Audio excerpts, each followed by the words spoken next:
Last topic हम लोगों ने पढ़ा था क्लासिफिकेशन ऑफ क्रिस्टलाइन सॉलिड, और उसी में हम लोगों ने आज जो एक सब डिवीजन का दूसरा हिस्सा देखेंगे वो है आयोनिक सॉलिड के बाद का, उसको हम लोग क्या कहेंगे, कोवैलेंट सॉलिड। कोवैलेंट सॉलिड जो टर्म्स है covalent comes from the covalency. अगर कोवैलेंसी की बात करें तो कहता है म्यूचुअल शेयरिंग ऑफ इलेक्ट्रॉन्स। तो म्यूचुअल शेयरिंग ऑफ इलेक्ट्रॉन्स का मतलब है कि none of the two atoms are in a position to complete its octet, so they need extra electron to make itself stable. So for that particular thing, first atom by mutual sharing of the electron of the second atom, or second atom by the mutual sharing of the electrons from the first atom, complete its octet. And once their octet is complete, then they are in a stable form. तो अब क्या होता है, इसमें stable form होता है। किसके वजह से होता है? एटम्स से। तो अगर हम लोग कॉन्स्टिट्यूएंट पार्टिकल्स इसमें माने तो कॉन्स्टिट्यूएंट पार्टिकल कौन हो जाएगा? वो हम लोग के लिए हो जाएगा एटम्स। इसी को थोड़ा सा हम लोग और अगर देखें, फॉर एग्जाम्पल अगर हम लोग कंसिडर करें कुछ examples for the hydrogen. Hydrogen को ऐसे क्यों लिखते हैं? लिखने के पीछे कहता है कि हाइड्रोजन का एटॉमिक नंबर 1 होता है, हाइड्रोजन के बाहर 1 इलेक्ट्रॉन है। अगर एक और हाइड्रोजन को हम लोग कंसिडर करें तो उसके भी बाहर 1 इलेक्ट्रॉन है। लेकिन यहाँ पर जब हम लोग ऑक्टेट रूल पर बात करें तो बोर्स मेथड से फार्मूला जो 2n² है, अगर फर्स्ट ऑर्बिट को देखा यहाँ पर 1 लिख दे तो इससे हम लोग क्या होगा, फर्स्ट ऑर्बिट स्टेबल कब होगा? जब उसमें 2 इलेक्ट्रॉन रहेगा। और दूसरे में जब इसी की जगह पर 2 लिखेंगे, 2 दूनी 4, 4 दूनी 8, तो स्टेबिलिटी किस पर आएगा? 8 पर। लेकिन यहाँ पे एक ही इलेक्ट्रॉन को देख रहे हैं, तो अगर हाइड्रोजन के अगर दोनों अलग अलग आइटम को देखें तो ये इसके साथ एक इलेक्ट्रॉन शेयर करके और दूसरा वाला आइटम जो है इसका एक इलेक्ट्रॉन शेयर करके अपने को स्टेबल करेगा। ये हाइड्रोजन आइटम स्टेबल किसकी वजह से? दूसरे की वजह से। क्या है कि इसका 2 इलेक्ट्रॉन कंप्लीट हो गया, ये स्टेबल हो गया। दूसरा वाला आइटम का क्या हो गया? एक इलेक्ट्रॉन था, एक इसके साथ शेयर किया और स्टेबल हुआ। तो इस वजह से हाइड्रोजन हाइड्रोजन के बॉन्ड जो बने वो सिंगल इलेक्ट्रॉन की शेयरिंग है, तो एक बॉन्ड हम लोग दिखाएंगे। और इस दोनों के आइटम को जब हम लोग कंसिडर करेंगे तो लिखेंगे क्या? H2। इसी तरह अगर हम लोग ऑक्सीजन पर बात करें, ऑक्सीजन को लिखते O2, तो इसमें आइटम्स कितने इन्वॉल्व होंगे? 2। अगर बॉन्ड को देखेंगे तो बॉन्ड के हिसाब से हम लोग देख रहे हैं एटम जो ऑक्सीजन का होता है वो कितना होता है? 8 होता है। तो पहले घेरे में 2 हो जाएगा, दूसरे घेरे में 6 हो जाएगा। तो 6 है तो इसके लिए हम लोग को 2 एक्स्ट्रा इलेक्ट्रॉन की ज़रूरत होगा। और अगर तब ये 2 एक्स्ट्रा इलेक्ट्रॉन कहाँ से हम लोग को मिलेगा? अगर एक और हम लोग आइटम को कंसिडर करें तो उसका भी 2 6। तो इस बेसिस पे अगर हम लोग बाहर वाले को ही इलेक्ट्रॉन को कंसिडर करते हैं तो 2 इलेक्ट्रॉन यहाँ दिखाया, 2 यहाँ दिखाया, 2 यहाँ दिखाया। एक और हम लोगों ने लिया, उसको हम लोगों ने ऐसे दिखाया। और इसका मतलब क्या है कि बाहर घेरे में इसमें कितना? 2 2 4 2 6। और ये वाले आइटम को लिया तो इसमें कितना होगा? 2 2 4 2 6। अब इसका मतलब है कि दोनों आइटम जो है वो ऑक्टेट नहीं फॉलो कर रहा है। तो अब ये क्या करेगा? ये इसका 2 इलेक्ट्रॉन के साथ शेयर करेगा। उसी तरह से दूसरा वाला आइटम भी इसके साथ शेयर करेगा। और जब शेयर करेगा तो एक इलेक्ट्रॉन किसके साथ? दूसरे इलेक्ट्रॉन के साथ बॉन्ड बना रहा है, ये भी इसके साथ बॉन्ड बना रहा है। तो जो ये बॉन्ड दिखाते हैं वो हम लोग ऐसे दिखाते हैं जब अलग अलग ऐसे दिखाना हो, या फिर हम लोग इसको कहते हैं O2। इस बेसिस पर हम लोग को ये देखा गया कि अगर नाइट्रोजन को भी हम लोग ध्यान में देखेंगे तो नाइट्रोजन के बीच में भी हम लोग क्या बॉन्ड मिलेगा? N3। तो बॉन्ड 3 हो जाएगा, लेकिन नंबर ऑफ एटम्स इन्वॉल्व कितना है? 2 है। तो इस बेसिस पर हम लोग कह सकते हैं कि इसमें जो इन्वॉल्वमेंट है स्टेबिलिटी के, वो एटम्स के बीच में क्या है, किसके वजह से हो रहा है? कोवैलेंट बॉन्ड से हो रहा है। तो अगर हम लोग इसी पर बात करते हैं बेसिकली चीज का, कि वो अगर हम लोग कॉन्स्टिट्यूएंट पर बाइंडिंग फोर्सेस जो है, वो बाइंडिंग फोर्स किसका है? बाइंडिंग फोर्स जिसके वजह से ये होल्ड हो रहा है, तो इसके लिए हम लोग क्या कहते हैं? Covalent bond. लेकिन अगर जब एक बार ये स्टेबल हो गया, स्टेबिलिटी आ गई, बॉन्ड कंप्लीट हो गया, स्ट्रॉन्ग बॉन्ड है, पुलिंग इफेक्ट्स है, तो अब ये क्या फिजिकल अपीयरेंस में हम लोग को दिखाएगा? तो फिजिकली ये हार्ड हो जाएगा। अगर हम लोग और इसके बात करें तो चूंकि बॉन्ड स्ट्रांग है, मेल्टिंग एंड बॉइलिंग पॉइंट जो है, अब इसका क्या होगा? तो कहता है कि चूंकि एक दूसरे के शेयरिंग की वजह से हो रहा है और स्टेबिलिटी हो रहा है, दूसरे की मदद से पहला वाला और पहले वाले की मदद से दूसरा वाला स्टेबल हो रहा है, तो इसका मेल्टिंग एंड बॉइलिंग पॉइंट भी क्या होगा? हाई होगा। लेकिन एक क्वेश्चन हम लोग लास्टली देखा था, वो देखा था कि आयोनिक सॉलिड और कोवैलेंट सॉलिड को जब देखेंगे तो दोनों का तो melting point and boiling point आपने हाई दिखाया, लेकिन इसमें ज्यादा हाई क्या होगा? तो आयोनिक सॉलिड का MPBP is greater than covalent solid. यहाँ पर आपको कंफ्यूजन नहीं होना है, क्योंकि उसमें कंप्लीटली ट्रांसफर हो जाता है, इसमें शेयरिंग होता है, तो उसके तुलना में इसके बॉन्ड कुछ वीक होते हैं, लेकिन ये भी काफी स्ट्रांग होते हैं। अब अगर हम लोग बात करें इलेक्ट्रिकल कंडक्टिविटी पर, इलेक्ट्रिकल कंडक्टिविटी पर, तो बेसिकली अगर हम लोग इलेक्ट्रिकल कंडक्टिविटी पर ये देखते हैं कि क्या ये कंडक्ट इलेक्ट्रिसिटी कर सकता है, तो कहता है चूंकि शेयरिंग ऑफ द इलेक्ट्रॉन्स है और none of the electrons are free, तो जब none of the electrons are free, none of the electrons are free, then तो ये क्या हो जाएगा? Bad conductor of electricity. और इसी पर अगर हम लोग बात करें बैड कंडक्टर ऑफ इलेक्ट्रिसिटी पर, तो एक बेसिकली और चीज़ हम लोग को ध्यान में रखता है कि इसके दो उदाहरण जो हम लोग को बड़ा डिस्टिंग्विशिंग फीचर्स होते हैं, एक आता है डायमंड। डायमंड से काफ़ी हार्ड होता है, उससे इलेक्ट्रॉन पास नहीं होता है, नो फ्री इलेक्ट्रॉन्स रहता है, ब्रिटल रहता है। लेकिन जो क्वेश्चन हम लोग को मिलता है हाइब्रिडाइजेशन का, इसके हाइब्रिडाइजेशन जो रहेंगे sp3, और इसी के दूसरे जो कॉन्ट्राडिक्टरी एग्जाम्पल्स मिलते हैं ग्राफाइट, उसके हाइब्रिडाइजेशन जो रहेंगे sp2। तो कहता है कि इसमें जो इलेक्ट्रॉन जो है नहीं रहता है, इसमें फ्री इलेक्ट्रॉन्स रहते हैं, फ्री इलेक्ट्रॉन्स रहते हैं। और कॉमनली हम लोग इसका एग्जांपल किस में लेते हैं? पेंसिल, जिससे बच्चे सब लिखते हैं, और कॉमनली हम लोग इसका इस्तेमाल भी करते हैं। लेकिन एक बात और ये रहता है कि पेंसिल से जब लिखते हैं तो वो ससरता है पेपर पर, तो आखिर उसका क्या वजह है? तो स्मूथनेस क्यों हो जाता है? स्मूथनेस होने के पीछे कारण बताता है हेक्सागोनल नेचर, हेक्सागोनल नेचर। अगर थोड़ा देर के लिए हम लोग बेसिकली बात करें तो ये स्ट्रक्चर हम लोग अगर थोड़ा सा देख रहे हैं तो किसका देख रहे हैं हम लोग? ये हम लोग देख रहे हैं आपके बड़ा टिपिकल स्ट्रक्चर्स हम लोग को मिलता है, और वो हम लोग को मिलता है किसका?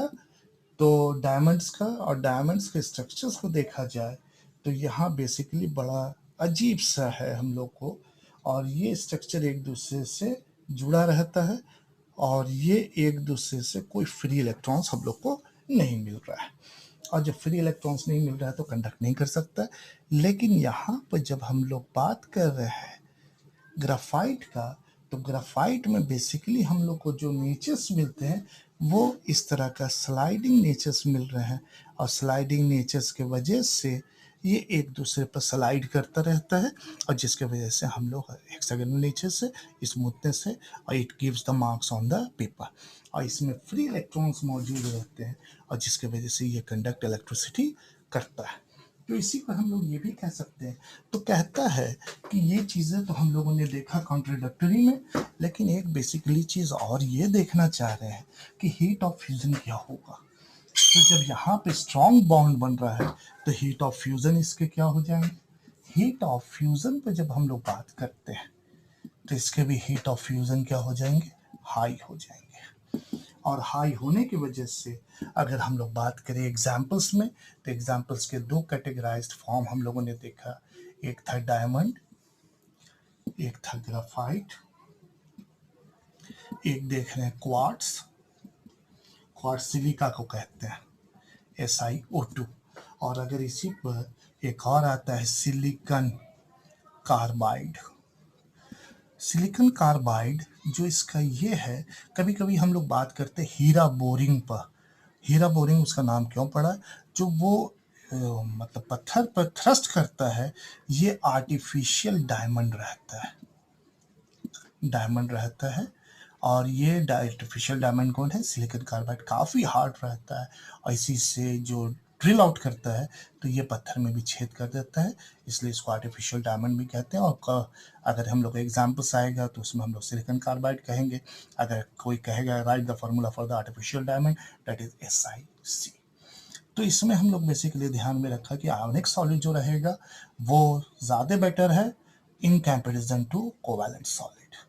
लेकिन जब 11th में हम लोग टॉपिक पढ़ रहे थे तो हम लोगों ने यहाँ पर भी एक बेसिकली ध्यान पर रखा था कि कोवैलेंट बॉन्ड में दो तरह का बॉन्ड्स और मिलते हैं, एक पोलर मिलता है, एक नॉन पोलर मिलता है। लेकिन यहाँ पर जब क्रिस्टलाइन सॉलिड्स में बात करेंगे तो ये इसमें से हटा करके एनसीईआरटी बुक्स जो है वो किस में कैटेगराइज कर दिया है, वो हम लोग को कर दिया है मॉलिक्यूलर सॉलिड में। मॉलिक्यूलर सॉलिड जो है ये तीसरा एग्जाम्पल्स है टाइप्स ऑफ क्रिस्टलाइन सॉलिड में। अगर हम लोग मॉलिक्यूलर सॉलिड पर बात करें तो इसमें हम लोग ज़्यादा नहीं देखने जा रहे हैं। कॉन्स्टिट्यूएंट पार्टिकल जो है, कॉन्स्टिट्यूएंट पार्टिकल जो है वो क्या हम लोग को मिल रहा है, मॉलिक्यूल्स मिल रहा है। और ये मॉलिक्यूल्स पर अगर हम लोग बात करें टाइप्स ऑफ फोर्सेस पर, टाइप्स ऑफ फोर्सेस जो है हम लोग किसमें पढ़ा था, स्टेट्स ऑफ मैटर में डिफरेंट टाइप्स ऑफ फोर्सेस। और इसमें जो कैटेगराइज फॉर्म आता है, एक आता है डिस्पर्शन फोर्स, दूसरा आता है dipole dipole force, dipole dipole interaction force, ठीक है। Interaction force. अगर इसी में और बात करते हैं तो एक और हम लोग का कैटेगराइज फॉर्म आता है हाइड्रोजन बॉन्डिंग। हाइड्रोजन बॉन्डिंग्स पर अगर हम लोग और बात करें तो ये चीज़ों को लेकर डिफरेंट टाइप्स ऑफ फोर्सेस हम डिटेल्स में नहीं जाएंगे क्योंकि 11th के टॉपिक्स है और उसको बता दिया गया था। तो अगर हम लोग बात करें यहाँ पर मॉलिक्यूलर सॉलिड पर, और इसको कैटेगराइज किया हम लोगों ने दो हिस्से में, एक होता है नॉन पोलर मॉलिक्यूलर सॉलिड, एक और हम लोग देखा पोलर मॉलिक्यूलर सॉलिड, एक और हम लोग जो अभी कैटेगराइज करें ये वाला that is called hydrogen bonding. यहाँ पर जब हम लोग नॉन पोलर, फिर एक अगर हम लोग कैटेगराइज करें ABC, तो पहला हम लोग ए को देख रहे हैं। नॉन पोलर मॉलिक्यूलर सॉलिड पर अगर हम लोग ध्यान देते हैं, ये सॉलिड है, ये इंडिपेंडेंट मॉलिक्यूल से बना हुआ है और लिंक्ड किससे है, कोवैलेंट बॉन्ड से। लेकिन इसके एग्जाम्पल जो कहते हैं फिर वही कोवैलेंट सॉलिड को कंसीडर करेगा, जिसमें हम लोग O2 को लिया, N2 को लिया। और यहाँ पर हम लोग बात करते हैं ये नॉन पोलर इसलिए है कि शेयरिंग ऑफ द इलेक्ट्रॉन जो रहता है वो म्यूचुअल शेयरिंग रहता है, किसी में ज़्यादा और कम इलेक्ट्रॉन्स के नहीं रहते हैं। लेकिन इसी की जगह अगर हम लोग बात करें तो they are held by van der Waals force of attractions, और जिसको लंदन फोर्स भी कहते हैं, और इस वजह से इसका मेल्टिंग एंड बॉइलिंग पॉइंट क्या रहेगा, लो रहेगा। लेकिन अगर हम लोग इसी पर बात करते हैं पोलर मॉलिक्यूलर सॉलिड्स पर, तो पोलर मॉलिक्यूलर सॉलिड हम लोग कंसिडर करता है कि अगर पोलर है तो पोलर कैसे, मतलब उसमें चार्जेस डेवलप किया, और चार्जेस डेवलप क्या किया, due to the difference in the electronegativity. कहता है इलेक्ट्रोनिगेटिविटी मतलब खिंचाव बल, और खिंचाव बल के डिफरेंस के वजह से उसमें चार्जेस डेवलप हो जाता है, और तब वो अगर चार्जेस कोई पार्टिकल पे डेवलप हो जाता है तो उसको कहेंगे पोलर। और इसके अगर एग्जांपल्स में हम लोग कंसिडर करें तो कह सकता है एग्जांपल्स में हम लोग के लिए मिल जाता है NH3 ले लो, HCl ले लो, SO2 ले लो, और ये हेल्ड किससे करता है, हेल्ड पोलर कोवैलेंट बॉन्ड से। और यहीं पर हम लोग को बात करता है स्ट्रॉन्ग फोर्स रहता है इसमें भी, चूंकि शेयरिंग और चार्जेस डेवलप हो जाते हैं तो स्ट्रॉन्ग बॉन्ड बनेगा, और स्ट्रॉन्ग बॉन्ड बनने की वजह से इसका जो रहेगा melting point and boiling point higher than किससे, higher than non polar molecular solid. अगर हम लोग बात करें थोड़ा देर के लिए, अगर 18 ग्रुप में हम लोग हीलियम को कंसिडर करते हैं, नियन को, आर्गन को कंसिडर करते हैं, तो उसका मेल्टिंग एंड बॉइलिंग पॉइंट लो क्यों हो जाता है, क्या है कि वो दो हिस्से से हम लोग बात कर सकते हैं, एक उस पर किसी तरह का चार्जेस डेवलप नहीं होता है और उसमें दो एटम्स नहीं होता है, they are mono atomic in nature. और जब मोनो एटॉमिक इन नेचर्स रहेंगे तो उसमें इंटरनल फोर्स ऑफ अट्रैक्शन ही एग्जिस्ट करेगा जो काफ़ी कमज़ोर होता है। इस वजह से हम लोग उसको इग्नोरेंस में लेते हैं। और कहता है कि इसमें अगर गैसेस और लिक्विड को देखा जाए तो ये अंडर प्रेशर में रहेगा और इसमें अगर ये ज़्यादा सॉलिडिफाई उस वक्त हो सकता है जब हम लोग इसमें टेम्परेचर को काफ़ी लो कर देंगे और हाई प्रेशर रखेंगे। इसी का एक और हिस्सा हम लोग को मिला था हाइड्रोजन बॉन्डिंग। अगर हाइड्रोजन बॉन्डिंग का मतलब हो गया कि इंट्रा एंड इंटर, लेकिन उससे हमको मतलब नहीं हो। बहुत सारे मॉलिक्यूल्स में अगर हम लोग ध्यान में रखें कि हाइड्रोजन बॉन्डिंग ही जो है हम लोग को फेरबदल दिखाता है। पोलर कोवैलेंट मॉलिक्यूल्स में, पोलर कोवैलेंट मॉलिक्यूल्स में अगर ध्यान में रखें ड्यू टू द डिफरेंस, अगर H2O को ध्यान में रखते हैं तो H प्लस OH आयंस बनता है। कहीं कहीं पर अगर ये ब्रेक्स किया और ये H ions plus OH ions plus H2O, तो ये कहीं कहीं हम लोग लिखते हैं, इसको हम लोग कहते हैं हाइड्रोनियम आयंस और इसको हम लोग कहते हैं हाइड्रोजन आयन और इसी को हम लोग कहते हैं हाइड्रोक्सिल आयन। तो इसके वजह से हाइड्रोक्सिल हो या हाइड्रोजन हो या हाइड्रोनियम आयंस हो, तो ये हम लोग को डिस्टिंग्विशिंग फीचर कर देता है हाइड्रोजन बॉन्डिंग के लिए। और इसी को हम लोग कहते हैं ये स्ट्रॉन्ग डाइपोलर अट्रैक्शन बनता है हाइड्रोजन बॉन्डिंग्स में, जिसके वजह से वाटर में हम लोग ये ध्यान में रखा है कि उसमें ये सॉल्युबिलिटी दिखाता है। कोई भी चीज़ जैसे अल्कोहल नॉन पोलर होने के बावजूद why it is soluble in water due to the presence of hydrogen bonding. फिर कहता है कि अगर आइस को हम लोग देखते हैं, आइस भारी होता है लेकिन फिर ये डूबता क्यों नहीं है, 3/4 डूबा रहता है, 1/4 ऊपर रहता है। तो उसके पीछे कहता है आइस का जो स्ट्रक्चर रहता है वो किस नेचर का रहता है, केज लाइक और पिंजड़े नुमा रहता है और which makes ice floats on water. तो 3/4 डूबा रहेगा, 1/4 ऊपर रहेगा।